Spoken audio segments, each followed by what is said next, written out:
Un véritable tremblement de terre politique et économique en cette fin de mois de juin 2016. C'est ainsi que les médias ont qualifié le fameux Brexit. Une surprise, d'autant plus que les bookmakers donnaient le in vainqueur jusque tard dans la nuit du 23 juin. Les Britanniques ont donc choisi de s'affranchir du joug bruxellois et de quitter l'Union européenne. Cette décision n'a évidemment pas été sans conséquences pour l'économie mondiale, puisque dès l'annonce des résultats du référendum, un vent de panique a soufflé sur la City.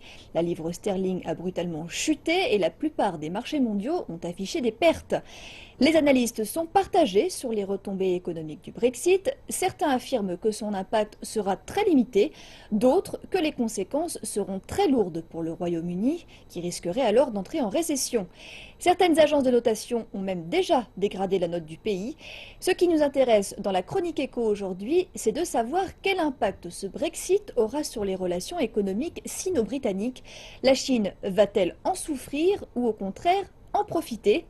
Avant tout, voici quelques mots à propos de la relation économique anté-Brexit entre la Chine et le Royaume-Uni. Lors de la visite du président chinois Xi Jinping à Londres en octobre 2015, le Premier ministre britannique David Cameron avait alors parlé d'âge d'or des relations sino-britanniques. Une visite qui en tout cas a valu de l'or puisque 60 milliards de dollars de contrats avaient été signés entre les deux pays. David Cameron avait martelé alors que le Royaume-Uni serait le pays européen le plus ouvert à la Chine en Europe, sans doute avec l'espoir de détrôner l'Allemagne pour devenir le premier partenaire économique de la Chine dans l'Union européenne. Mais le Brexit a bien eu lieu et la lune de miel semble avoir été de courte durée. Le renminbi chinois a chuté à son plus bas niveau depuis 5 ans à l'annonce des résultats du référendum et l'ami de la Chine, qui était David Cameron, va démissionner. Cela signifie-t-il que les relations sino-britanniques vont s'assombrir? Pas forcément, car selon plusieurs économistes chinois et étrangers, l'impact du Brexit sur la Chine et l'Asie sera très limité.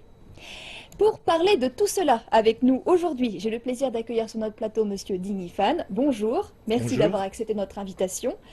Vous êtes économiste et chercheur au Conseil des affaires d'État Mhm. chinois. Alors, ma première question sera double.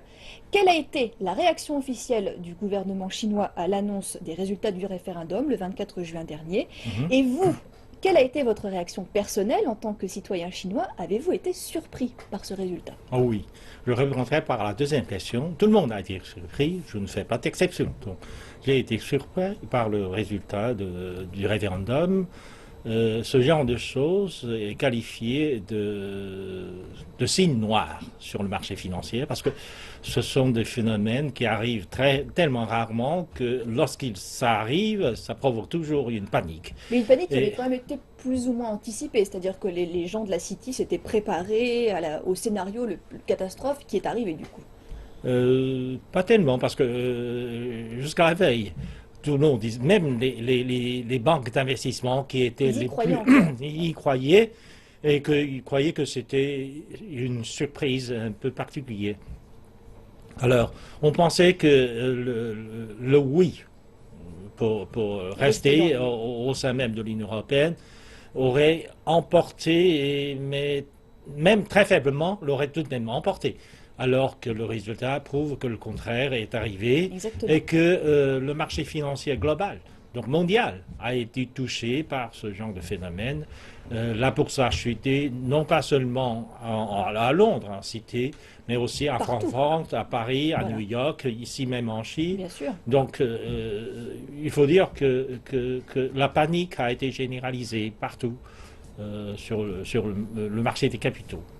Alors donc, j'en reviens à ma première question. Oui, Vous, donc vous avez été surpris, vous y croyez. Vous pensiez que la Grande-Bretagne allait rester dans l'Union européenne du coup. c'est ça. On pensait que le référendum serait un non-événement en quelque sorte.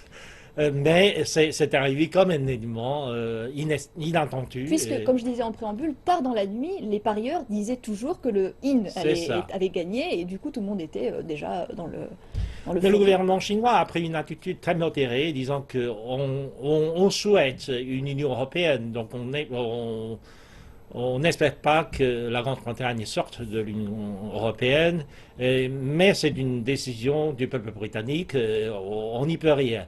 Mais on souhaite que le reste de l'Union européenne va continuer à avancer dans le sens de l'orientation, de l'intégration européenne dans l'unité. Donc une réponse très mesurée de la part du gouvernement chinois, Oui. mais qui trahit quand même une certaine peut-être Déception? déception, voilà. Oui, en gros, le gouvernement successif de Chine, depuis les années 70, a été toujours partisan de l'unification européenne. Donc on est pour l'intégration européenne. De ce point de vue, on dit souvent que les Chinois sont plus européens que les Européennes. Et de ce point de vue, oui, on s'oppose à toutes les tentatives de séparation de l'Europe ou de l'Union européenne. C'est-à-dire que les Chinois, ils ont une certaine idée de sorte d'États-Unis de l'Europe, pour contrebalancer un peu le poids des États-Unis d'Amérique, peut-être? C'est ça. C'est une idée qui est née dans les années 70, lorsque le monde bipolaire était prédominante et qu'on voulait voir l'émergence de la communauté européenne comme un contrepoids aux deux superpuissances, etc. Exactement. Alors, vous avez plus ou moins répondu à ma deuxième question, puisqu'on a parlé d'un vent de panique sur les marchés boursiers internationaux et la chute brutale de la livre sterling. Donc, quelle a été la réaction des marchés en Chine? La Chine a été touchée directement par cet événement. Donc la bourse, on l'a dit, le renminbi à son plus bas de 5 ans. Le cours de la monnaie chinoise a été affecté aussi par cette surprise. La bourse de Shanghai, la bourse de Hong Kong a été touchée plus sérieusement que la bourse de Shanghai, mais toutes les bourses de Chine ont été touchées aussi par cette panique. Mais très vite, la panique a passé parce qu'il y a une réaction un peu excessive des investisseurs vis-à-vis de cet événement inattendu. Donc maintenant, la bourse est revenue. La raison a repris le pas sur la peur. C'est ça. Même la pression déflationniste sur le cours de la monnaie chinoise a disparu. Alors, Monsieur Zhu Min, qui est le directeur général adjoint du FMI, a affirmé lors d'une interview exclusive accordée à CCTV que l'impact du Brexit sera très limité, car les exportations asiatiques vers le Royaume-Uni représentent moins de 1% du PIB de la région. Effectivement, quand on regarde les chiffres, les exportations chinoises vers le Royaume-Uni ne représentent que 0,5% du PIB, ce qui veut dire que même en cas de scénario catastrophe, c'est-à-dire une chute dramatique des exportations britanniques, la Chine peut résister à la casse et peut-elle le faire? C'est la question que je vous pose. Est-ce qu'elle peut résister à la casse? Je pense que Brexit aussi, en fait, mon opinion est que l'événement n'est pas encore terminé. On a encore beaucoup de choses à voir. Il y a beaucoup de choses qui peuvent se passer, mais même si la Grande-Bretagne quitte l'Union européenne, ça aurait peu d'effet sur les relations commerciales entre la Grande-Bretagne et la Chine. Et encore moins sur les relations commerciales entre l'Union européenne et la Chine.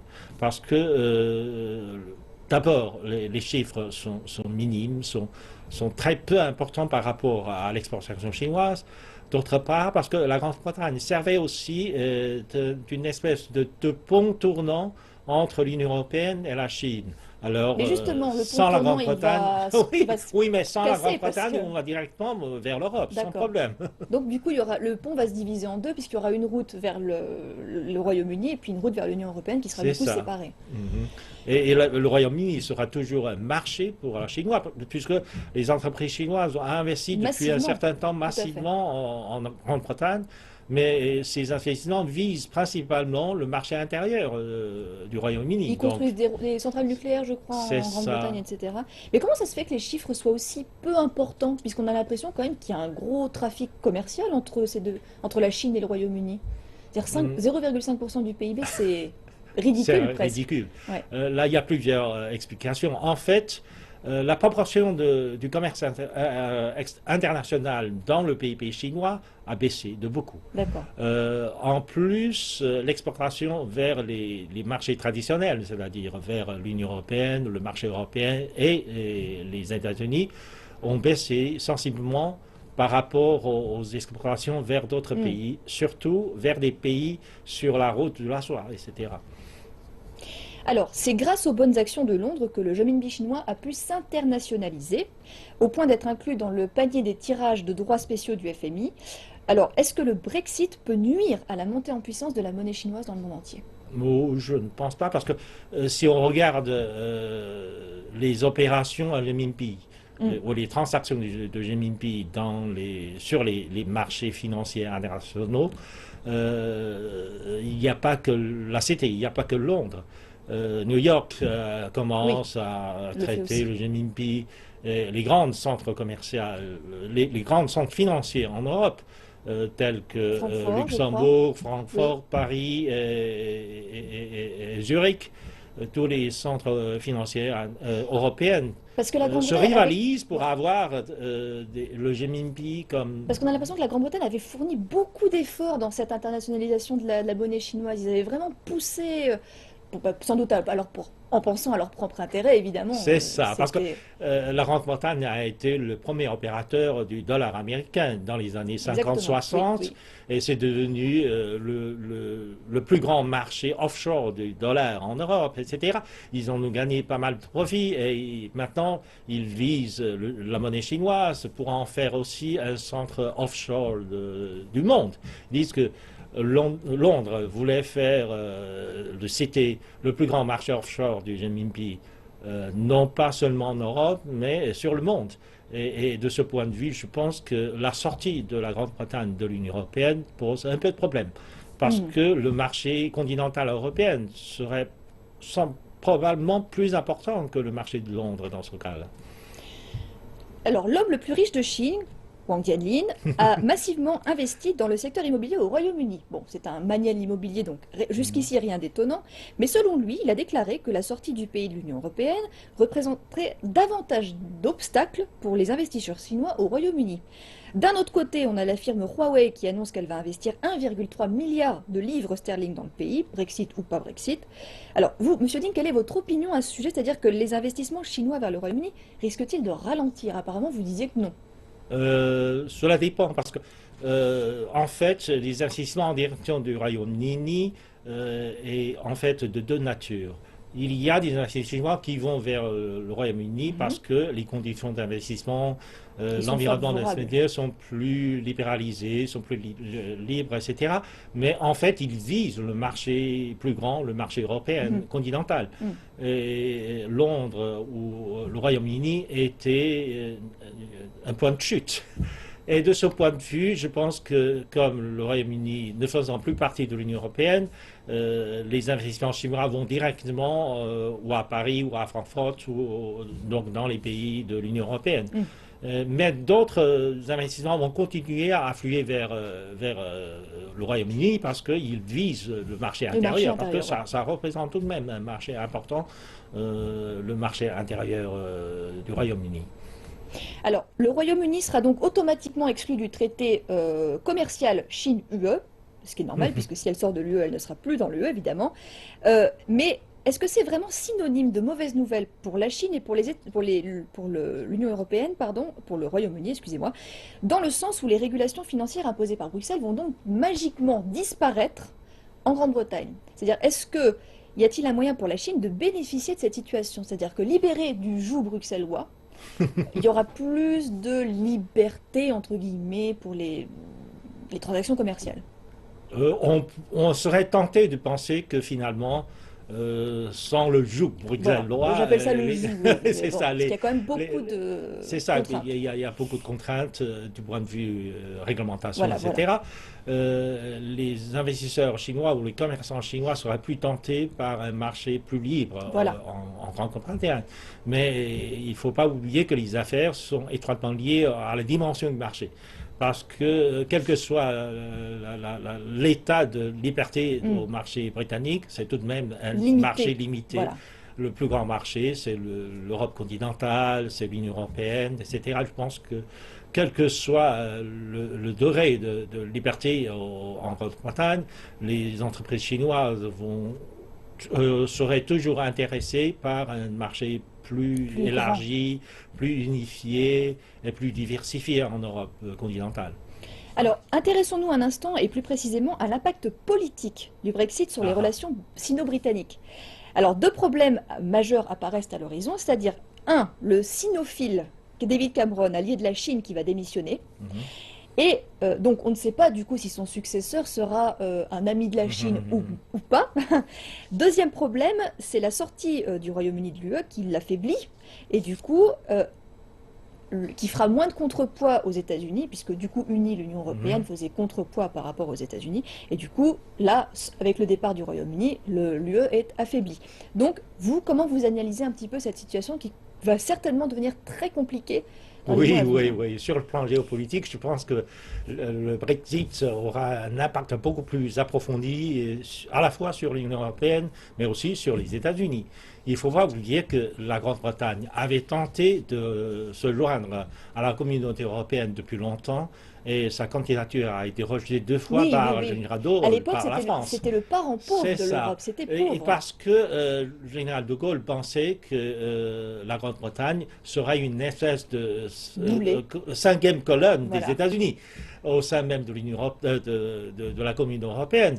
Et en fait, la Grande-Bretagne a joué un certain rôle en faveur des États-Unis au sein même de l'Union On les européenne. a toujours qualifiés Donc, d'atlantistes, c'est c'est vrai. ça. Ouais. Euh, à- Sans la Grande-Bretagne, l'Union européenne, sans doute un peu affaiblie, mais aurait une orientation de développement politique un peu plus indépendante. Là aussi. Mm. Mais ça créerait beaucoup de problèmes pour les États-Unis, parce que dès aujourd'hui, les Américains disent que sans la Grande-Bretagne, on aurait plus d'influence sur l'Union européenne. Les États-Unis sont en train de chercher un autre objectif au sein même de l'Union soviétique.